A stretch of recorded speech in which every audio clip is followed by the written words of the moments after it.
இசையமைப்பாளர் ஓவியன் அவர்களுடைய இசையில வந்த ஒன் ஆஃப் தி ஆல்பம் தான் தினம்தோறும் அப்படிங்கிற படம். அந்த படத்துல சில பாடல்கள் நெறைய பேருடைய பிளேலிஸ்ட்ல வச்சிருந்தாங்க. அதுல பந்துவராளி ராகத்துல ஒரு முக்கியமான ஒரு பாடல் எஸ்பி பாலசுப்ரமணியம் அவர்களுடைய குரல்ல, "என் வானம் நீதானா" அப்படிங்கிற அந்த பாடல். அந்த பாட்டுல ஃப்ளூட் போர்ஷன்ஸ் ரொம்ப ரொம்ப ரொம்ப நல்லாவே இருக்கும். அது கூட இந்த முதல் இன்டர்லூட்ல தப்லா அண்ட் ஜதி சொல்லி ஒரு போர்ஷன் இருக்கும். அந்த வொர்க் எக்ஸலன்ட்டான ஒரு வொர்க்கு. அது ஒரு பேட்டர்னாவே அந்த தப்லா வந்து அதில ஆட் பண்றது வந்து ஒரு ஸ்டைலாவே அந்த பாடல்ல வச்சிருப்பாரு இசையமைப்பாளர் ஓவியன் அவர்கள்.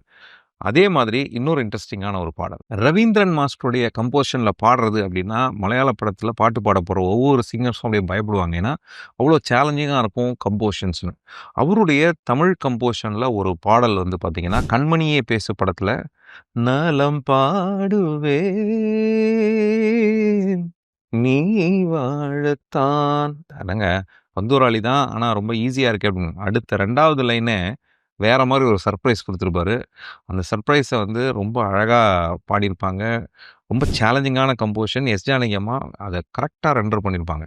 குறிப்பா இந்த பாட்டோட சரணம் பாடுறது வந்து அவ்வளோ ஈஸி இல்ல. ஏன்னா, அந்த ஸ்டான்ஸால வந்து அப்படியே பிரெத் கண்ட்ரோல் அவ்வளோ பயங்கரமா இருக்கும். ஏன்னா, மூச்சு விடாம பாடுற மாரியே இருக்கும். கிட்டத்தட்ட நம்ம முத்துமணி ரத்தினங்களும் அந்த மாரி ஒரு ஃபீலான ஒரு சரணம் இந்த பாட்டுல இருக்கும்.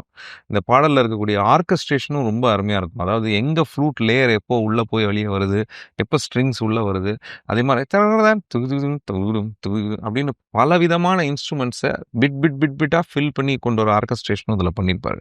ஸோ, நலம் பாடுவேன் அப்படிங்கிறது நம்ம கேட்க வேண்டிய ஒரு முக்கியமான பாடல் பந்துவராளி ராகத்தில ரவீந்திரன் மாஸ்டரோட கம்போஷன்ல.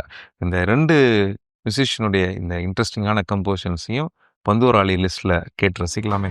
நினைத்ததை விழிதான் சொல்ல